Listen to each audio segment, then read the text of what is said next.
2021년도 그냥 맞이하면 안 됩니다. 우리 성도라면은, 하나님의 자녀라면은 항상 모든 일이 있어서 우리가 기도로 준비하고 모든 일들을 맞이했으면 좋겠습니다. 그래야 주님 안에서 열매를 맺을 수 있습니다. 오늘 사울 왕과 나라는 이러한 제목을 통해서 사울 왕을 통해서 우리가 무엇을 또 깨닫고 배워야 되는지, 또 사울 왕과 나를 비교해 보면서 혹시 나에게는 사울 왕 같은 그런 문제점이 있진 않았는지를 잘 생각해서 오늘 하루 또 내년을 준비하는 그런 시간을 가졌으면 좋겠습니다. 오늘 말씀을 잠깐 정리해 보면은요, 15장 2절 말씀에 애굽에서 나올 때에 이스라엘 백성들이 애굽에서 나올 때에 방해했던 사람들이 있었고, 광야에서 들어갈 때에, 가나안까지 들어갈 때에 방해했던 사람들이 있었고, 친절 베푼 사람들이 있었습니다. 그런데 아말렉이라는 이 족속은 이스라엘에 가는 길을 방해했던 사람이었습니다. 그 당시 때에 400년 전의 사건이거든요. 근데 지금 와서 하나님께서는 벌하겠다라고 말씀합니다. 2절 말씀에 여러분 나중에 보십시오. 2절 말씀 보면은 내가 그 아말렉 이 사람들을 벌을 내리고 싶다. 그러니 너는 가서 그들을 쳐라 라고 사무엘을 통해서 사울 왕에게 명령을 내렸습니다. 사무엘은 사울에게 이런 이야기를 전달합니다. 근데 조건이 있습니다. 아말렉을 치는데 조건이 뭐냐면은, 자, 3절 이제 말씀에 보시게 되면은 크게 두 가지를 명령을 합니다. 하나님께서 사울 왕에게 두 가지를 잘 기억하십시오. 두 가지가 뭐냐면, 하나는 모든 것을 남김없이 다 진멸하라. 두 번째는요, 남녀노소를 막론하고 모든 짐승까지, 살아 숨쉬는 모든 짐승까지 죽여라 라는 겁니다. 따라합니다. 진멸하라, 죽여라. 두 가지의 명령이 이랬습니다. 진멸하라는 얘기는 어떤 것이냐면은, 전쟁을 하면은 금이 있고 탈취물들이 있습니다. 재물들이 있습니다. 그 모든 것들을 다 없애버리라는 겁니다. 가져오지 말아라.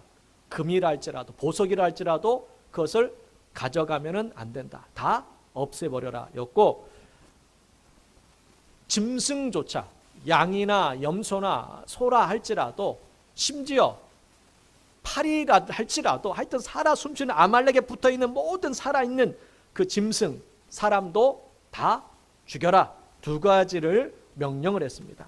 사울 왕은 이 명령을 받들고 군대를 이끌고 아말렉 있는 성읍까지 가게 됩니다. 성읍에 도착했더니 거기에는 겐 사람들도 같이 살았습니다. 이 아말렉 사람과 겐 사람이 같이 살았는데, 사울 왕이 싸우기 전에 겐 사람들에게 명령을 내립니다. 당신들과 싸우고 싶지 않다. 당신들을 주고 싶지 않으니까는 그곳에서 나오라 라는 말씀 이제 6절에 나옵니다. 6절 말씀 한번 읽어볼까? 6절은 읽겠습니다.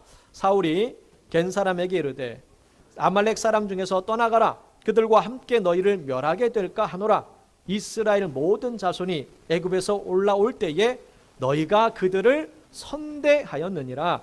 이에 겐 사람이 아말렉 사람 중에서 떠나니라. 아말렉 사람은 400년 전에 이스라엘 백성들을 괴롭혔던 사람이었고, 겐 사람들은 같이 살고 있지만은, 그러나 그들은 선한 삶을 통해서 이스라엘 백성들에게 은혜를 베풀어 줬습니다. 그래서 사울 왕도 지금 은혜를 베풀어 주는 겁니다. 너희들이 400년 전에 은혜를 베풀어 줬으니 나도 너에게 은혜를 베풀기 원한다. 그러니 그들과 함께 있지 말고 떠나가라 라고 얘기했더니 그들이 이제 떠나는 모습이 기록되어 있습니다. 친절을 베푼다는 것은 참 좋은 일입니다. 여러분도 친절을 베풀고 계십니까? 우리는 세상 사람들에게 친절을 베풀어야 됩니다. 특별히 여러분 하나님 믿는 사람이라면은 선한 영향력을 미쳐야 됩니다. 그것이 사라지는 것이 아니라 이렇게 400년이 지나고 나니까는 갚아주시잖아요. 잠언 19장 17절 말씀이 이렇게 말씀합니다. 가난한 자를 불쌍히 여기는 것은 여호와께 꾸어 드리는 것이니 그의 선행을 그에게 갚아주시리라. 가난한 자들, 우리가 고통당하고 어려운 그런 사람들에게 선한 것을 베풀어 준다는 것, 그들을 돕는다는 것은 하나님께 꾸어드리는 겁니다. 하나님께 꾸어드린다는 얘기는 하나님께서는 반드시 갚아주시는 분입니다. 하나님은 떼먹으시는 분이 아니에요. 몇 배로 갚으시는 분입니다.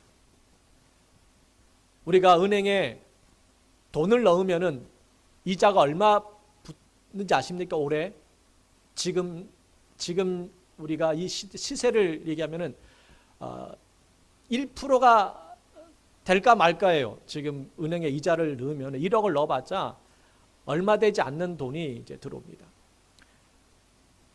이자가 얼마 되지 않아요. 어떤 은행마다 다 달라요. 어떤 은행은 좀 더 주는 데가 있습니다. 그럼 여러분 똑같은 은행인데 하나는 1%고 하나는 1.2%를 준다 그러면 여러분은 어디에 돈을 넣습니까? 많이 주는데 0.1%도 많이 주는데 넣게 되잖아요. 왜냐하면 그래야 돈을 더 받을 수 있으니까. 하나님을 위해서 투자하는 것, 하나님께 맡긴다는 것은 결국 이런 것 같습니다. 우리가 사람들에게 맡겨도 뭔가를 넣는데 하나님께 맡긴다는 것은 더 많은 걸 우리에게 주신다라는 거예요. 출애굽기 33장 19절 말씀, 이런 말씀이 있습니다. 한번 읽어볼게요.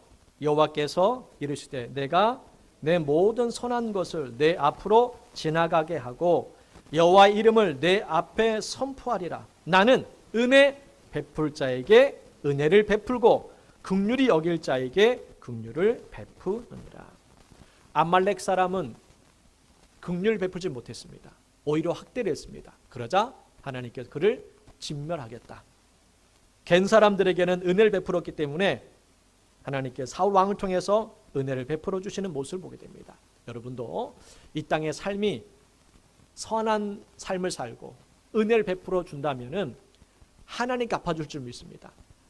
당장 나에게 그것이 돌아오지 않을 수도 있어요. 오늘 이 겐 사람들도 400년 전에 그들의 조상들이 은혜를 베풀었기 때문에 산 거예요. 그렇다면 여러분의 그 선한 삶을 통해서 여러분의 자녀들이 복을 받는 줄 믿습니다. 그런 간증을 저는 많이 들어봤어요. 여러분도 들어보셨지 않습니까? 어머니의 그 기도와 그 헌신과 눈물이 결국 자녀들 통해서 복을 받았다라는 그런 간증은 수없이 많습니다. 성경에도 오늘 그 말씀을 이야기하는 겁니다. 하나님께 헌신했던 삶, 선한 사람, 많은 사람들에게 은혜를 베풀었다는 것은 결국 없어지는 것이 아니다라는 것을 꼭 기억했으면 좋겠습니다. 자, 전쟁에서 이제 승리를 거뒀습니다. 아말렉 사람들을 쳐서 그들은 큰 승리를 거뒀습니다. 사울 왕은. 근데 승리하고 난 이후에 마음이 조금 바뀌었어요. 이제 이게 문제라는 겁니다. 전쟁에서 승리를 거두고 나서 이 사람의 마음이라는 것은 상황에 따라 항상 달라지는 것 같아요. 어떤 마음을 품게 되었냐면은 짐승들을 봤습니다. 짐승들이 너무 좋은 거예요. 야, 저 짐승들을 다 죽이 너무 아깝다. 차라리 저 짐승으로 하나님께 드리면 얼마나 좋을까. 그런 마음이 찾아온 거예요. 좋은 마음 같잖아요. 그죠? 죽이는 거는 없애버리면 아깝잖아. 그러나 하나님 앞에 드리면 얼마나 좋을까. 또 아각 왕을 여서 죽이는 것보다는 이스라엘 백성들이 보는 앞에서 죽인다면 얼마나 좋을까. 백성들 얼마나 좋아할까. 이 승리의 기쁨을 함께 나누고 싶다라는 생각을 가졌던 것 같아요. 그래서 하나님의 그 명령을 수정을 합니다. 죽일 사람은 죽였지만 그래도 하나님 앞에 드릴 건데 라는 생각을 가지게 됩니다. 9절 말씀 읽겠습니다. 9절 말씀 읽습니다. 사울과 백성이 아각과 그의 양과 소의 가장 좋은 것 또는 기름진 것과 어린 양과 모든 좋은 것을 남기고 진멸하기를 즐겨 아니하고 가치 없고 하찮은 것은 진멸하니라. 좋은 것들은 남겨놨습니다. 왜? 하나님을 위해서라는 그러한 생각 가지고 남겨놨습니다. 아각 왕도 죽이지 않고 백성들과 함께 승리의 기쁨을 나누기 위해서 그렇게 끌고 왔습니다. 근데 이것이 문제가 되었습니다. 하나님의 말씀도 순종을 해야 되는 사항이었고 또 백성들의 그런 원하는 마음, 자기와 같은 그런 마음들도 백성 똑같이 가졌거든요. 사람의 마음이 거의 비슷한 부분이 있잖아요. 백성도 그런 마음을 품었던 겁니다. 24절 말씀 읽어볼게요. 24절, 15장 24절입니다. 사울이 사무엘에게 이르되 내가 범죄하였나이다. 내가 여호와의 명령과 당신의 말씀을 어긴 것은 내가 백성을 두려워하여 그들의 말을 청종하였습니다. 사무엘이 책망했습니다. 왜 당신은 순종하지 않았습니까? 라고 했을 때에 사울 왕이 했던 말입니다. 하나님의 명령도 받았지만은 백성들이 원했습니다. 백성들이 그 좋은 것들을 다 죽이긴 아까우니까 하나님 앞에 드리면 얼마나 좋겠나, 이런 생각을 가졌던 겁니다. 근데 실제로는 하나님 앞에 드리겠다는 그런 마음도 있었지만은 다 드리는 게 아니잖아요. 하나님 앞에 다 드리는 게 일부는 자기 것으로 가지려 했던 마음도 있었던 겁니다. 그러니까 사울 왕은 하나님의 명령도 들어야 되고 백성들이 원하는 것 들어줘야 됩니다. 왜? 왕이니까는. 지금 사울 왕은 왕이 된 지 얼마 되지 않았어요. 백성들의 신임을 얻어야 되는 상황이었기 때문에 백성들의 그 간절히 원하는 것도 외면할 수가 없었습니다. 그래서 하나님 말씀도 듣고 백성의 말씀도 듣고 그래서 순종을 했는데 그것이 어정쩡한 순종이 되어버리는 거예요. 그것이 하나님께서 기뻐하지 않았다는 겁니다. 그래서 11절에 보시면 하나님께서 사울 왕에게 이렇게 말씀하는 겁니다. 사무엘을 통해서 주시는 말씀이에요. 11절 말씀 다시 한번 보면요. 내가 사울을 왕으로 세운 것을 뭐 한다고요? 후회하신다. 사울 왕을 누가 세웠습니까? 하나님이 세운 거예요. 사무엘이 기름 부었지만 사무엘이 자기가 붓고 싶어서 부은 것이 아니라 하나님께 세우라고 해서 사울 왕을 세운 거거든요. 근데 이제 와서 내가 후회한다라고 이제 얘기를 합니다. 그러면 하나님이 실수하신 건가요? 하나님이 실수도 하실 수 있는 분인가? 라는 생각이 들게 되잖아요. 내가 후회한다는 얘기는 내가 잘못 선택했다라는 거잖아요. 그럼 하나님 어떻게 잘못 선택할 수가 있느냐? 그런 생각이 들 수 있는데 여기서 후회한다라는 이 말은 하나님의 감정이 담겨 있는 뜻입니다. 이 히브리어 이 후회라는 단어가 히브리어 나함입니다. 나함. 이 나함이 부정적인 뜻도 있고 긍정적인 뜻이 있습니다. 부정적인 뜻은 뭐냐면은 후회하다, 한탄하다, 슬퍼하다라는 뜻입니다. 부정적으로 쓰일 땐 그런 거예요. 긍정적으로 쓰일 때는 위로하다, 회개하다, 돌이키다라는 뜻입니다. 다 같이 씁니다. 나함이라는 뜻이 부정적으로 쓸 때는 슬프다, 후회스럽다라는 뜻이 담겨 있는 거예요. 긍정적으로 쓸 때는 회개하는 거예요. 내가 후회스러우니까는 잘못했구나를 깨닫으니까 회개하잖아. 이 긍정적으로 쓸 때는 회개를 통해 쓰는데 지금 이 나함이라는 이 쓴 단어는 부정적으로 쓴 단어입니다. 하나님이 슬퍼하시는 거예요. 사울 왕이 사명을 감당하지 못하니까 하나님께서 뭐 하신다고요? 슬퍼하신다는 겁니다. 우리가 그럴 수 있습니다. 하나님께서 나에게 맡겨진 직분이 있는데 사명이 있잖아요. 올해 나에게 해야 될 일들을 우리에게 주셨습니다. 근데 그 일들을 우리가 감당하지 못한다면 하나님이 뭐 하신다고요? 슬퍼하신다는 겁니다. 슬퍼하신다. 이 나함이라는 단어 어디에 쓰셨냐면은 노아 시대 때에도 썼습니다. 수많은 사람들이 죄악에 빠져 있을 때 하나님께서는 그들을 나함, 한탄하셨다라고 말씀합니다. 창세기 6장 6절 7절 말씀 같이 읽어볼게요. 땅 위에 사람 지으셨음을 한탄하사 마음에 근심하시고 이르시되 내가 창조한 사람을 내가 지면에서 쓸어버리되 사람으로부터 가축과 기는 것과 공중의 새까지 그리하리니 이는 내가 그것들을 지었음을 한탄함이니라. 나함, 한탄하셨다는 것, 슬퍼하셨다는 것, 슬퍼하셨다. 하나님의 백성으로의 그 삶을 살아가야 되는데 그렇게 살지 못하니까 하나님은 슬퍼하시는 거예요. 하나님의 마음이 담겨 있는 겁니다. 내가 실수했구나가 아니라 하나님의 마음은 슬퍼하고 있다는 것을 우리는 깨달아야 되는 겁니다. 하나님도 따라합니다. 괴로워하신다. 하나님도 괴로워하시는 분이에요. 하나님은 전능하신 분 무슨 괴롭습니까? 하나님은 전능하신 하나님 무슨 슬퍼하실 수 있느냐? 그렇지 않다는 거예요. 하나님도 감정이 있다는 겁니다. 그래서 우리가 잘못했을 때에는 주님이 괴로워하는 겁니다. 하나님은 또한 질투도 하신다고 말씀드려요. 질투도 하신대요. 출애굽기 34장 14절에 보시면은 14절에 보시면은요. 너는 다른 신에게 절하지 말라. 여호와는 질투라 이름하는 질투의 하나님이시오. 아니 무슨 하나님이 질투까지 하실까? 후회도 하시고 질투도 하시고 그게 무슨 하나님이시나? 아니 그런 하나님 어떻게 우리가 섬길 수 있겠는데? 늘 질투하시는데 어떻게 우리가 하나님 섬길 수 있겠는데? 이 질투라는 우리가 생각하는 그런 질투가 아닙니다, 여러분. 이 질투라는 여러분 이 단어를 우리가 보게 되면은요. 카나라는 단어입니다. 히브리어로 카나라는 이 단어인데 이 카나라는 뜻이 뭐냐면은 시샘, 질투, 열정, 진노라는 뜻이 있습니다. 여러 뜻으로 사용되어 있습니다. 그래서 하나님도 질투하시기도 하고 미워하시기도 하십니다. 요한계시록 2장 6절에 보시면은 이런 말씀이 있는데 같이 읽어볼게요. 오직 내게 이것이 있으니 네가 니골라 당의 행위를 미워하는도다. 나도 이것을 하나님도 미워도 하시는구나 라는 생각을 우리가 갖게 되는데 하나님 우리에게 뭐라고 말씀하셨습니까? 원수도 뭐라고 하셨죠? 사랑하라고 말씀했습니다. 미워하는 자에게 어떻게 하라고요? 미워하는 자를 선대하라라고 했습니다. 아니 우리 보고는 원수도 사랑하라고 말씀하시고 미워하는 자도 선대하라고 이렇게 하셔놓고서는 우리 보고는 나는 너를 미워한다라고 질투하신다고 이렇게 말씀하시는 거 맞지가 않지 않느냐라고 생각할지 모르지만 여기서 말하는 이 질투 이러한 부분은 하나님이 하시는 질투는 이런 뜻이 담겨 있습니다. 제가 한번 이 원어를 찾아보면서 이런 뜻이 담겨 있는 모습을 봤습니다. 이 질투라는 뜻은 이런 게 담겨 있습니다. 하나님에게 속한 소중한 것들을 보호하시고 지키시려고 하는 하나님의 딸합니다. 거룩한 사랑과 열정이다.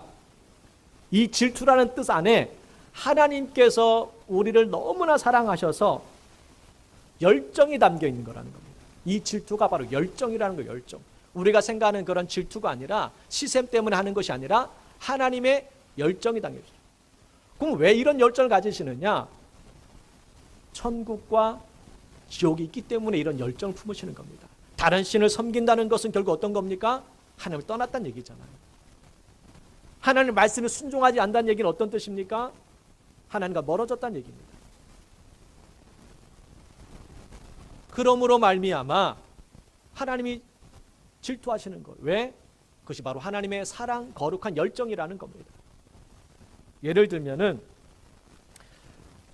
여러분의 자녀가 잘못된 길로 걸어가고 있습니다.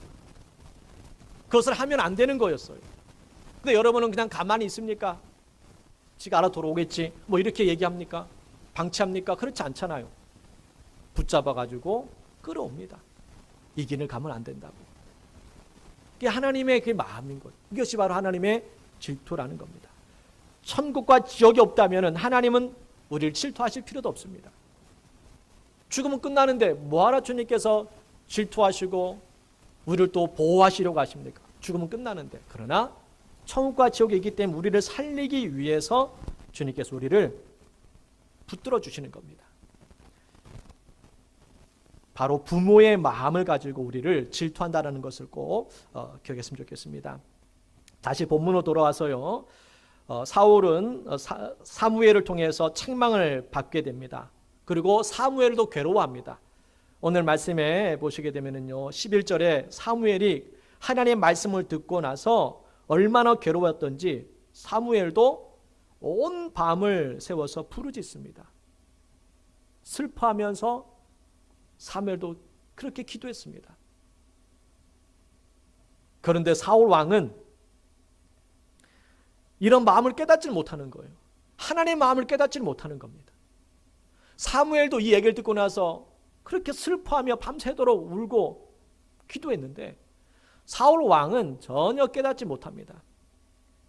오히려 자기의 그러한 잘못들을 덮으려고 하는 그러한 모습도 보게 됩니다. 오늘 우리가 살펴볼 말씀을 다시 한번 보게 되면요, 우리가 이 죄를 깨닫는 것이 참 중요합니다. 사울은 이런 얘기를 들어도 깨닫지를 못합니다. 우리 30절 말씀 읽어볼게요. 앞에 자막 있습니다. 한번 읽어볼게요. 시작. 사울이 이르되 내가 범죄하였을지라도 이제 청하옵나니 내 백성의 장로들 앞과 이스라엘 앞에서 나를 높이사 나와 함께 돌아가서 내가 당신의 하나님 여호와께 경배하게 하소서 하더라. 이런 책망의 말씀 들었으면은 내가 잘못했습니다라고 깨닫고 회개해야 되는데 뭐라고 하겠냐면은 이스라엘 앞에서 나를 높여주십시오라고 얘기합니다. 나를 높여달래요. 지금 체면이 구겨졌다는 겁니다. 그러니 백성들에게 나를 다시 왕처럼 높여달라는 그런 생각만 가지고 있는 거예요. 12절 말씀에도 보면은 이 사무엘이 책망하기 전이었지만은 사울 왕은 마음이 어디에 있냐면은 12절에 보시면은 승리를 거두고 나서 그가 한 일이 뭐냐면은 기념비를 세웠습니다.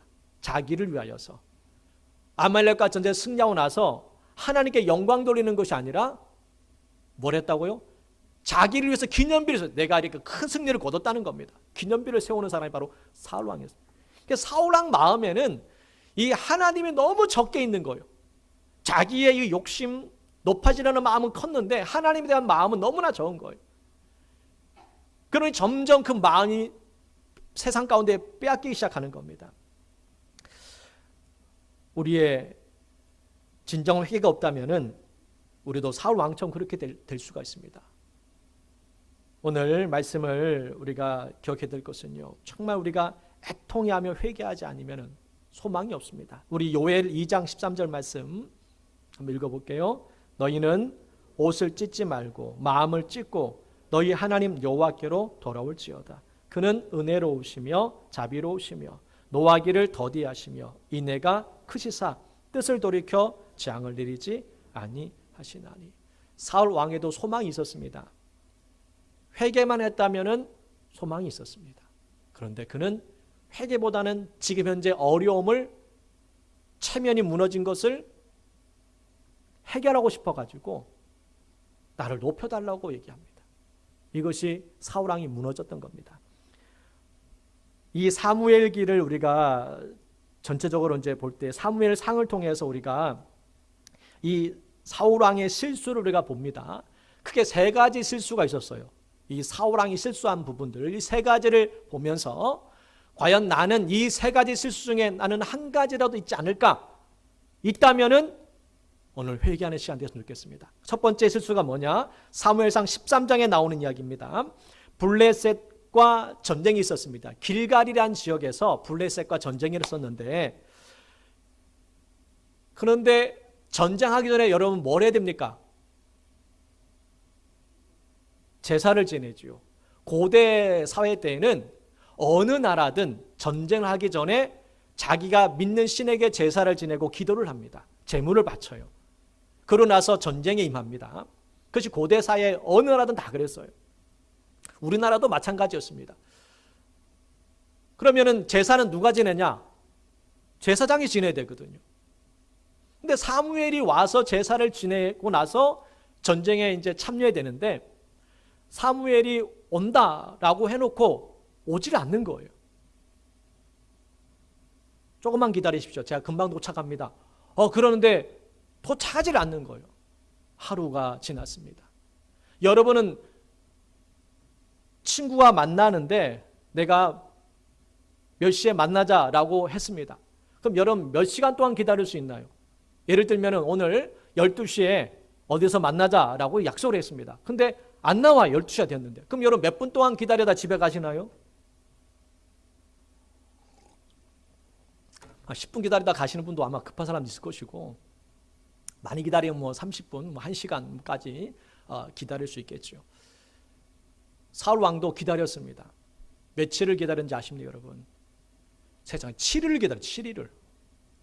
금방 온다고 한 사람이 7일을 기다려도 오지 않는 거예요. 그럼 어떻게 됩니까? 지금 이스라엘 백성들의 군대는 막 흩어집니다. 야, 이래서 우리가 싸워서 이길 수 있겠느냐? 이미 졌다. 사무엘이 오지 않는 것도 이미 졌기 때문에 오지 않는 것. 이런 헛소문을 막 나기 시작하면서 백성들도 막 흩어지기 시작합니다. 두려움이 떨고 있습니다. 이런 상황에 처해 있는 상황이 어떻게 됩니까, 여러분? 사울 왕이. 여러분 어떻게 했을까요? 안 되겠다. 내가 제사 지낼게. 그래서 사울 왕이 제사를 지냈어요. 직접 제사를 지냈습니다.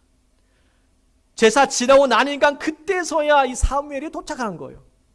타이밍이 참 희한하죠. 그러고 나서 사무엘이 책망을 합니다. 뭐라고 책망하면 이렇게 책망했습니다. 한번 읽어볼게요. 세 번역입니다. 사무엘상 13장 13절입니다. 사무엘이 사울에게 말하였다. 해서는 안 될 일을 하셨습니다. 주 하나님이 명하신 것을 임금님이 지키지 않으셨습니다. 명령을 어기지 않으셨더라면 임금님과 임금님의 자손이 언제까지나 이스라엘을 다스리도록 주님께서 영원토록 굳게 세워주셨을 것입니다. 따라합니다. 절대로 해서는 안 될 일이 있다. 절대로 해서는 안 될 일이 있습니다. 그것이 뭔지 아십니까? 하나님을 떠나는 겁니다.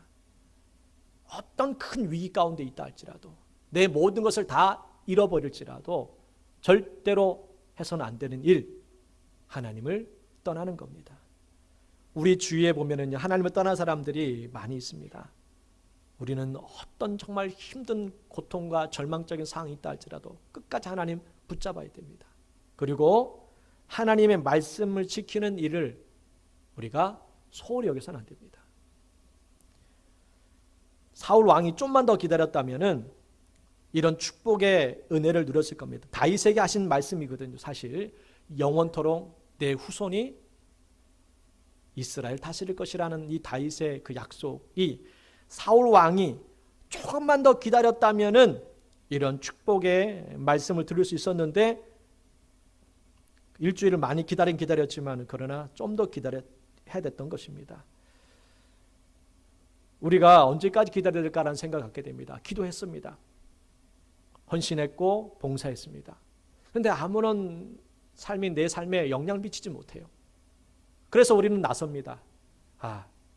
기도만 해서는 안 되는구나. 다른 방법 찾아야 되는구나. 다른 방법 찾아도 괜찮습니다. 문제는 뭐냐면은 다른 방법을 찾지 말라는 얘기가 아니에요. 우리는 이 땅에서 최선을 다해서 열심히 살아야 됩니다. 그렇지만은 말씀 안에서 우리는 살아가야 됩니다. 기도만 하고 가만히 있으라는 얘기가 아니라 기도를 하면서 우리가 할 일들을 찾아 나서야 된다는 거예요. 근데 그것이 하나님을 벗어난, 하나님 말씀에 벗어난 그러한 삶이 있어서는 안 된다는 겁니다. 차라리 여러분, 사울 왕이 제사를 지내지 않고 어차피 우리가 제사를 지금 지내지 못하니까 차라리 전쟁을 하자, 그랬다면 차라리 나았을지도 몰라요. 제사를 안 지내고 지금 적이 앞에 있는데 적이 쳐들어오면 어때, 싸워야 될 거 아닙니까? 그런데 사울 왕의 실수는 제사를 지내고 전쟁을 하려고 했던 거예요. 근데 그 제사 지내는 것이 하나님 뜻에 어긋났다는 겁니다.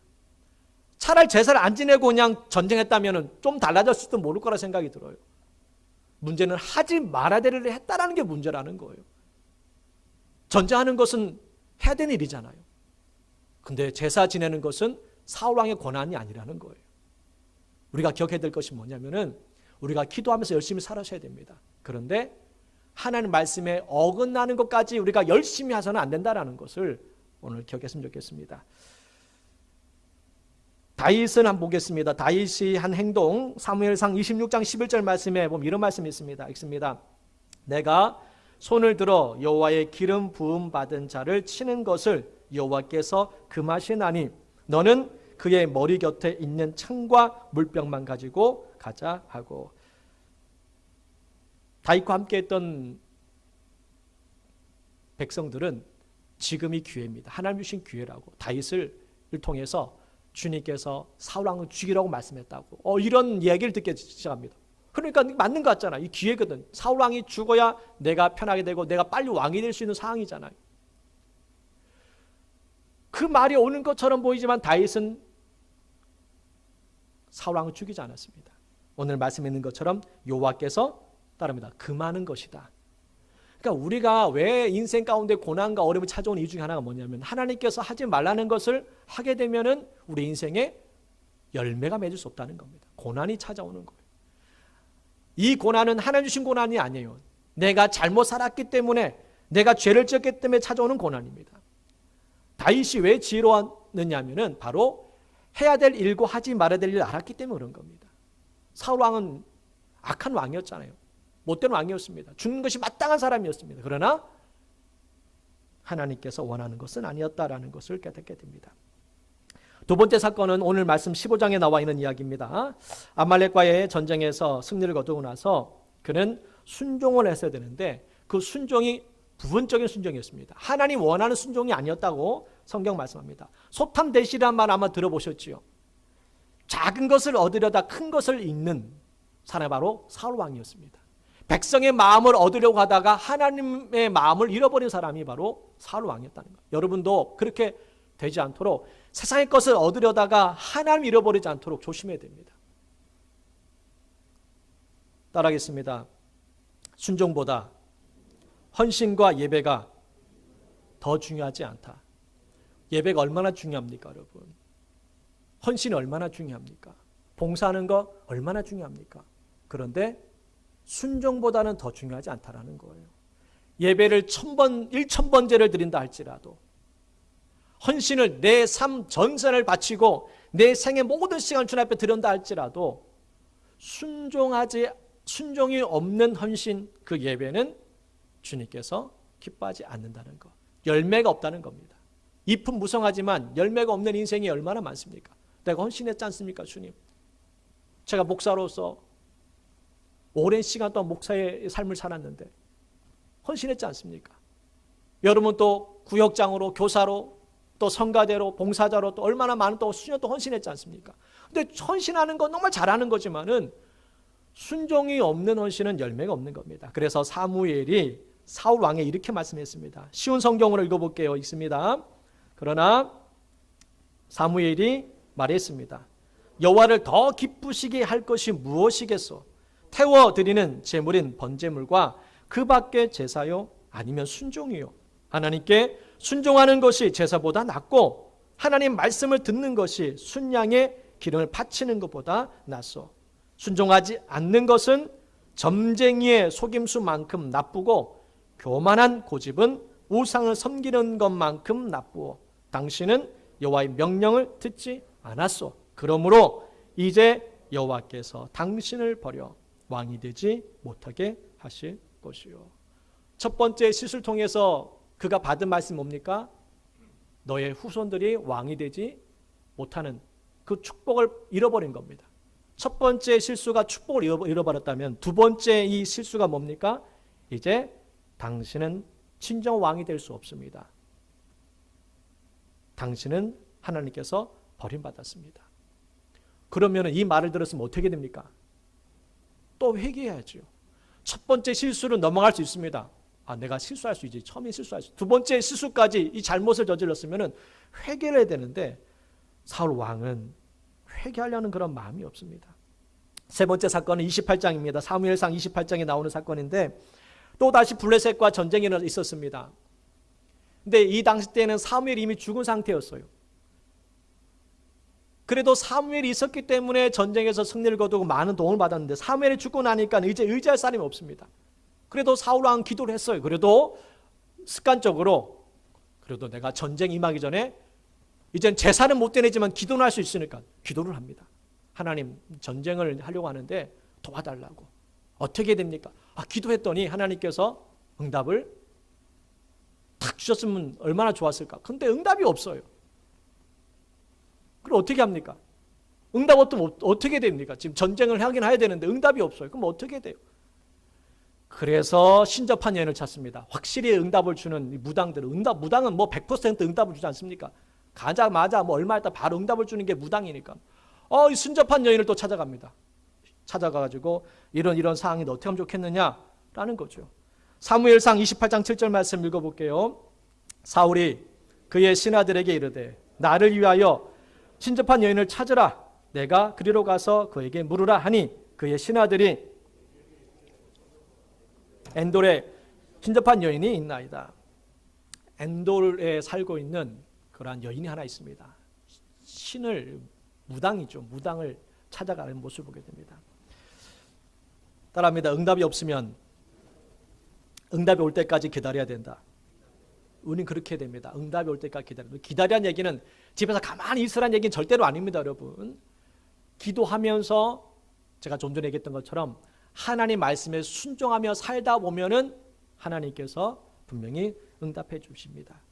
그런데 이렇게 신접한 여인을 찾음으로 말미암아 결국 그는 실패한 왕이, 완전히 실패한 왕이 되는 겁니다. 오늘날의 교회 안에서 무당을 찾는 사람, 점을 치는 사람 없을까요? 여전히 옛날의 책임이나 통계에 의하면은 교회에 다니는 사람들이 찾아온다는 그 얘기를 합니다. 이 무슨, 정말 여러분 놀라지 않습니까? 어떻게 교회에 다니는 사람이, 그것도 여러분 뭐 초신자, 교회 나온 지 얼마 안 된 사람은 그럴 수 있겠죠. 그 사람 잘 모르니까는. 근데 찾아오는 사람이 누구냐면 권사라는 겁니다. 권사. 권사들이 많이 찾아온대요. 여자들이 많이 찾는다는 얘기겠죠. 그만큼. 권사 정도 됐다면 신앙생활을 얼마나 오래 한 사람입니까, 여러분? 그렇게 오래 한 사람들도 기도 응답이 없으니까 무당을 찾는다는 거, 점치러 온다는 겁니다. 점 보러 온다는 거예요. 이렇게 지금 우리가 살고 있다는 겁니다. 이 시대에 교회를 다닌다고 하는 사람이, 하나님 믿는다고 하는 사람이, 오늘 이 사울 왕도 마찬가지로 하나님 몰랐던 사람이 아니었잖아요. 사울 왕도. 이제 급한 거예요. 급하다 보니까는 신접한 일을 찾아갑니다.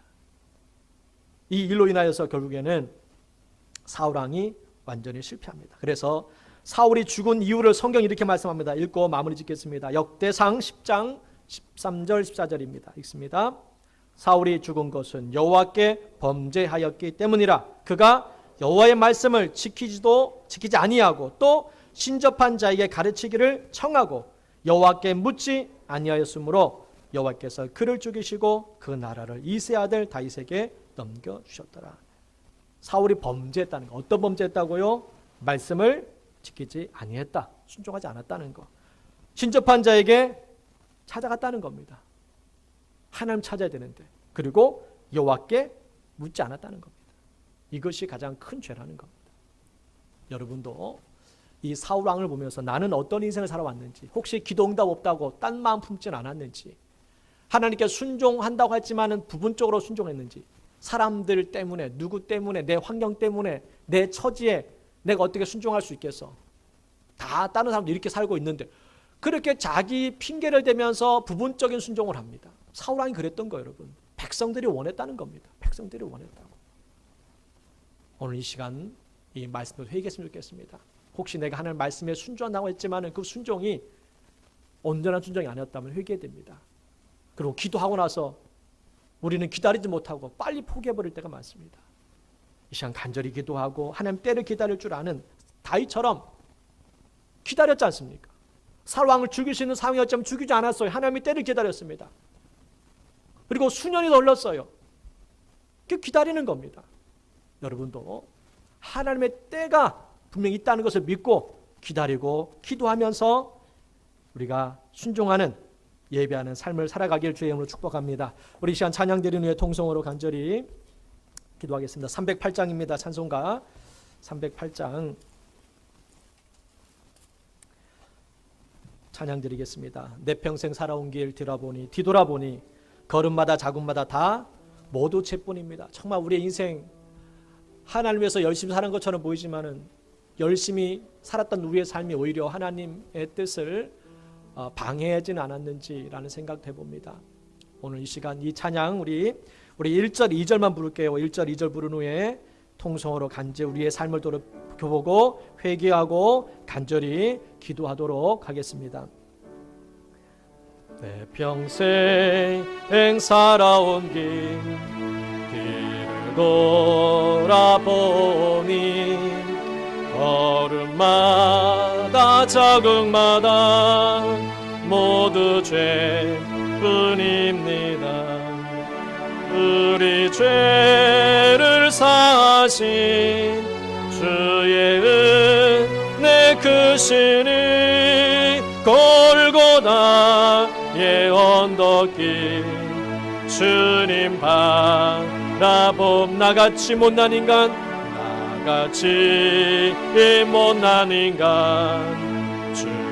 주님께서